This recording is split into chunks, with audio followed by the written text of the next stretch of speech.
Hello. അപ്പോൾ നമ്മുടെ ഇതിൻ്റെ പാർട്ട് 1ൻ്റെ വീഡിയോ എല്ലാവരും കണ്ടു എന്ന് വിചാരിക്കുന്നു. അപ്പോൾ ഈ പാർട്ട് 2 ആയിട്ട് എടുത്തേക്കുന്നത് അതിൽ തന്നെ ഞാൻ കുറച്ച് സാധനങ്ങൾ കാണിച്ചിട്ടുണ്ട്. അത് സെറ്റ് ചെയ്യുന്നത് എങ്ങനെയെന്നാണ്.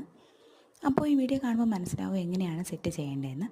മാത്രമല്ല നമ്മളിത് പ്ലഗ് ചെയ്തിട്ടാണ് യൂസ് ചെയ്യുന്നത്, അല്ലാതെ ചാർജ് നേരത്തെ ചെയ്ത് വെച്ചിട്ടല്ല. ഇതിൽ കൂടി 4 ബട്ടൺസ് വരുന്നുണ്ട്. ഈ വയറിൽ കൂടി ഓൺ ഓഫ് ബട്ടൺ, ബ്രൈറ്റ്നസ് കൂട്ടാനൊന്ന് കുറയ്ക്കാനൊന്ന്, പിന്നെ കളർ ചേഞ്ച് ചെയ്യാനുള്ള ബട്ടണാണ്. ഒരു ബ്രൈറ്റ് ലൈറ്റ് ഉണ്ട്, ഒരു വാം ലൈറ്റ് ഉണ്ട്, ഒരു ബ്ലൂ ലൈറ്റ് ഉണ്ട്. അപ്പോൾ ഇതാണ് ഇതിൻ്റെ പ്രത്യേകത. നല്ല ബ്രൈറ്റ് ആയിട്ടുള്ള കളറൊക്കെയാണ് വരുന്നത്. അപ്പോൾ നമുക്കിത് ചെറിയ ചെറിയ കാര്യങ്ങൾക്കൊക്കെ യൂസ് ചെയ്യാൻ പറ്റും. അതായത് നമ്മൾ സ്വന്തമായി എടുക്കുന്ന വീഡിയോസിനൊക്കെ യൂസ് ചെയ്യാൻ പറ്റും. Instagram reels, YouTube shorts videos, ഇതിനൊക്കെ യൂസ് ചെയ്യാം. അപ്പോൾ നമുക്ക് ബഡ്ജറ്റിന് ഒതുങ്ങിയ ടൈപ്പാണ്. മീഷോയിൽ നിന്നാണ് ഞാനിത് വാങ്ങിയത്. 514-15 ആ ഒരു റേഞ്ചിലാണ് വന്നിരിക്കുന്നത്.